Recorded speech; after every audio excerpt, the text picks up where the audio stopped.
I honestly hated primary school. I hated waking up very early to go to school. You can all relate. Yeah? Yeah. And on this one morning, I woke up and to my joy, it was dark. And I knew for a fact. Have you ever woken up and you're like, ooh, I have some sleep time, eh? And you do this thing, the blanket. Now you envelope yourself completely. And I didn't even want to know how much of sleep time I had. I was like, and you know the second round, sleep, when you go into sleep, yes, I'm not going there. It's the sweetest, and I don't know for how long I was asleep, but I was woken up by sounds which confirmed that I should have woken up earlier than I did. And this was also confirmed by my mother, who was huffing with anger into my room with a mwiko. Why a cooking stick, you ask? If you have to ask, then clearly you don't know that they used to double up as motivational sticks. And I had had some motivational experience before. So I shot out of bed, and before it landed, yeah? And as I was running away from my mother, I ran into the wall. Boof. And I stood there. I felt the pain of the wall, but most importantly, I felt my mother's anger quickly transform into panic. I know she was angry, she didn't get to beat me up, you know. And I actually hated going to school because I had been losing my sight progressively and I didn't want to admit. Why, you wonder? You see, there was this girl in our class. Let's call her Sarah. I like Sarah. Sarah was low vision, and she used to wear these thick glasses, like a professor, heavy on the face, like. And we used to make a lot of fun, myself included, you know. So I didn't want to be made fun of, and instead of admitting that I was struggling, I started moving positions. And I found myself right in front of the blackboard. Of course, this made logical sense to my 10-year-old self. And even other guys in the class started seeing it as a cool thing because you master everything the teacher has written before he rubs. So you're like a little genius, you know. And on the morning that I ran into the wall, I had gone completely blind. Which explains actually why it was dark the first time I woke up.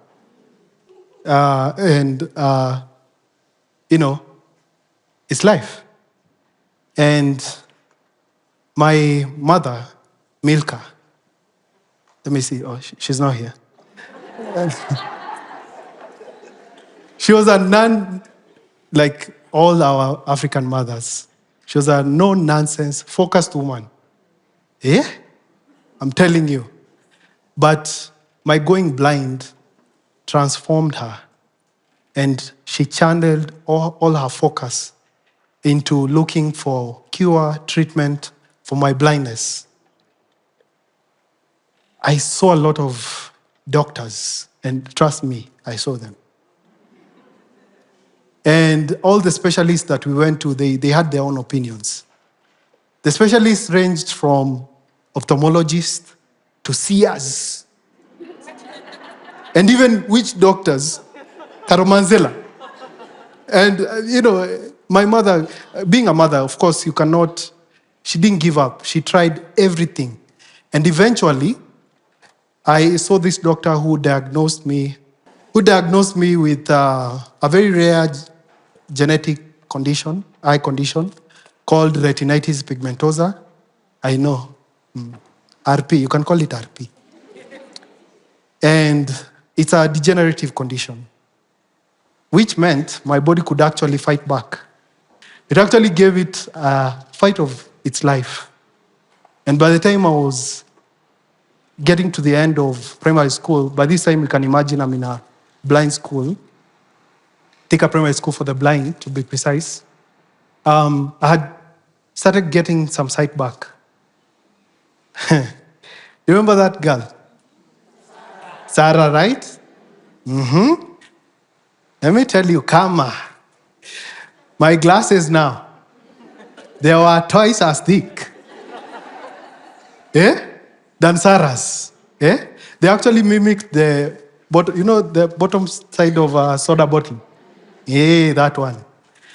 Fun fact, my classmates, the low vision ones, in Swahili we say, walikuwa wananionea.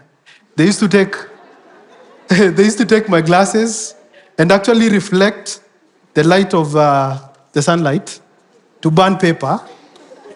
And even sometimes insects, like a barbecue. And it would take seconds, I'm telling you. It would take seconds for it to. So,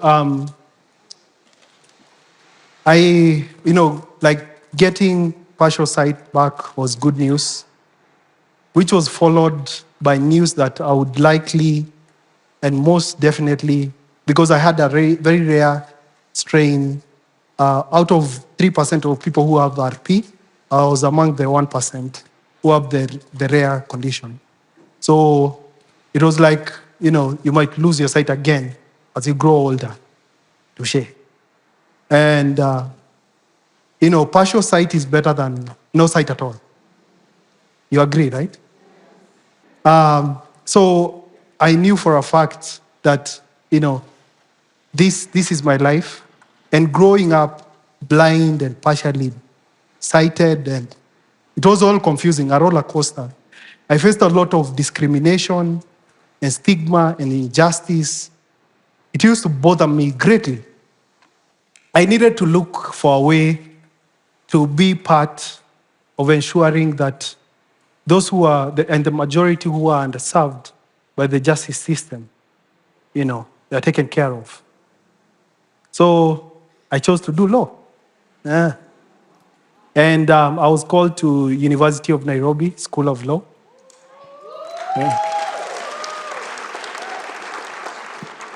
I would say I had a gift and curse of seeing and knowing what the future held for me. And knowing that I would likely lose my sight again, I had two choices as a university student. First, I sit down and hope that it would actually not happen. Or second, I soak in as much life as possible before the inevitable happens. So I tried the first one. And I started noticing the little changes of my sight. It made me incredibly sad and angry. Started being agitated for no reason. And I didn't want to feel like a burden. I didn't want to depend on people for everything. I didn't want my mother's life to revolve around worrying for me and looking and trying to find a non-existent cure. I used to love cars. And I started hanging out with people who know about cars. I started delving deep into manufacturers and engineers and how they come up with different body designs and the body contours of different cars, engine types, and everything that you can think in the automotive scene. I didn't know what I would do with this information. I used to wonder what it would feel like being on a bike. So I learned how to ride a bike, and I enjoy it immensely. We call it boda baridi. And the good thing is, on a bike, you don't have that elongated hood of a car. That is as long as my sight could reach. But still, I started exploring different talents and passions that I had. I remember at one point I even took up skating. Fell a few times, but still continued. I used to love trees and flowers, and I took up hiking. And there's something when you're climbing far away from the sea level. See? Huh? Gotcha. And you feel your body, trying to fight the tension and the strain, but at the same time, your soul soaring from the freedom. When you look at a child, the smile on their faces, it's magical. A woman's form, it's delightful. And the different geometrical shapes of flowers, it's a marvel to see, what nature has. And I was trying to just maximize the little sight I had, before, what we don't want to say happens. And, in 2019, was it 2019? Yeah, in 2019, end of 2019, I was in Kenya School of Law. I was going through my advocate training program to get certified and become an advocate of the High Court, to be admitted to the bar. And it happened again. I lost my sight again. And you'd think that, by this time, because I had the mental preparation, it would happen. It would have been easier to handle. But no, it wasn't. Losing my sight was difficult. It was actually difficult more than the first time. Because this time I have a full life. I'm very independent. I love my life, actually. And I'm, going all out. And I didn't want to rely on people for simple and ordinary things. And when I told my mother, I remember I told her at the end of that year, during Christmas, and she was ready to drop everything. Because she was worried that the way the world is designed, I'd have difficulties navigating the sighted world. And even you guys, stop pretending here, you struggle, even you. And it's your sighted world, so then what would happen to me? My mother's love has been my wind beneath my wings. And I needed to break up with her so that I get my feet. I needed to, get away and find my own way. And her heartbreak completed when I told her, I need to actually live by myself. And she was right. She was right to be worried. Because in my quest of trying to be independent, there's this one time I burnt half of my face trying to no, I didn't see it coming. Don't say whoosh. I was trying to make pancakes with a pan that didn't have a handle. Do you say pun intended there? Because I have to listen to the butter spreading and juggle but I'm still pretty on this side. Oh, okay. So it didn't do much damage. And I look for other ways to cope and readjust. And I found this. This is a white cane. And it made it easier for me to move around. But I didn't just want to avoid hitting sofas and walking into walls. Boring.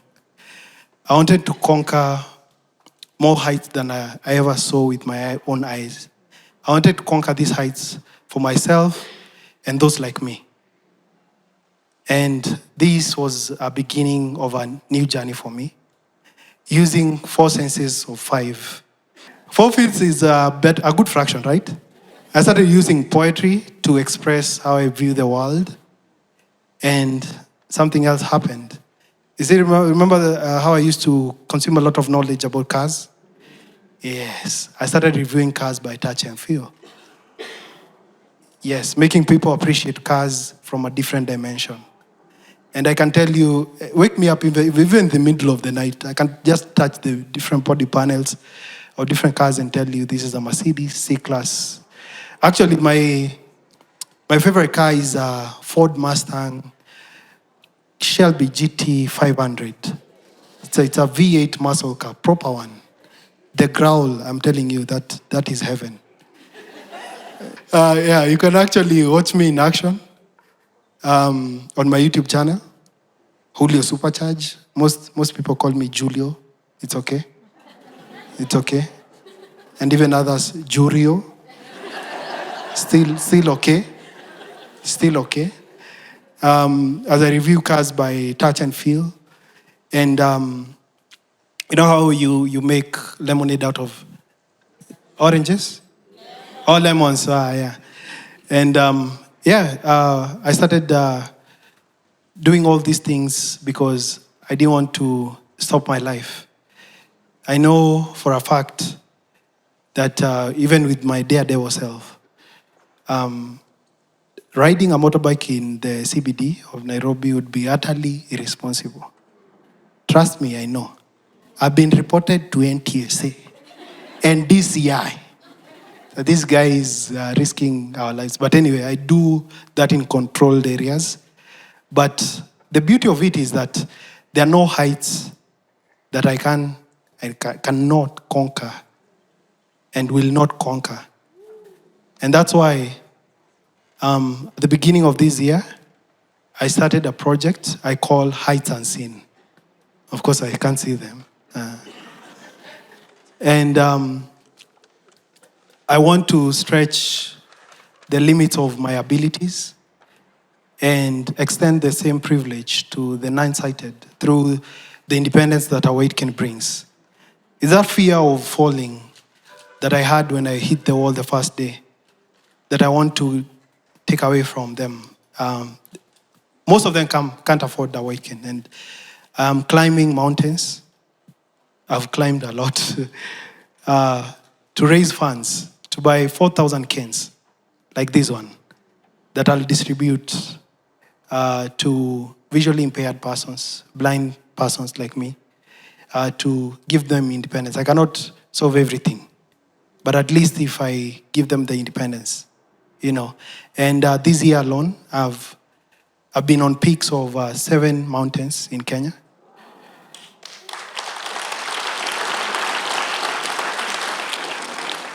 I started with Ngong Hills, went to Longonot, went to Aberdares and did 3 peaks, Kipipiri, Elephant Hills, Atima.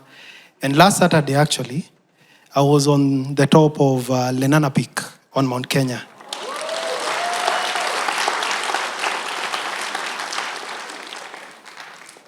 So when you see me walking in Nairobi, you just give me a hug for no reason.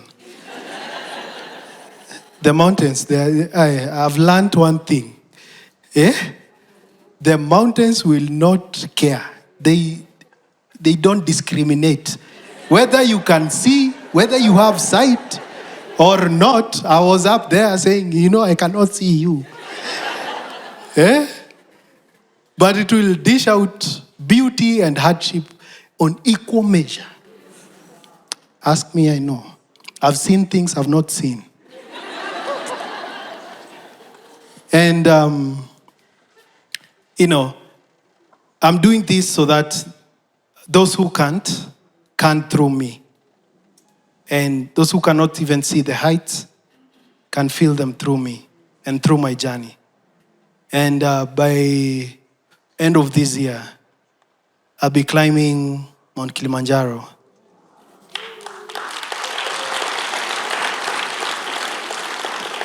Actually, on the 27th of December, to be precise, I'll be on Kilimanjaro. And the idea is to cross the year while on top of Africa. And that's not even the beauty of it. The beauty of it is I'll see next year before you guys.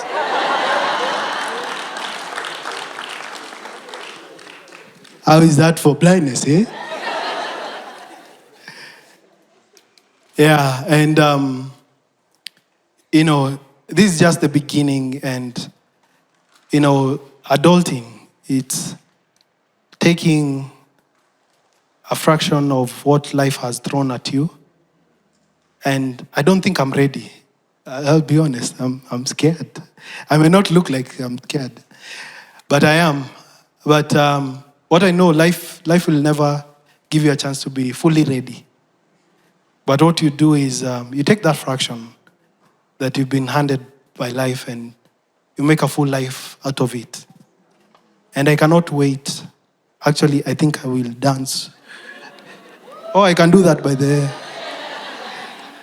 I cannot wait to see what the future holds for me.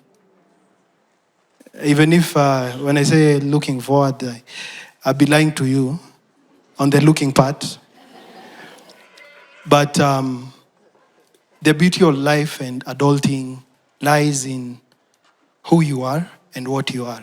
And once you embrace and you accept, and not only accept, once you notice, and when they say like the sky is the limit, right? But I normally say I can't see that sky, so it doesn't matter. Yeah, the limitation is in your head. Yeah, so that's me. That's Julius, that's Julio, that's Mbura.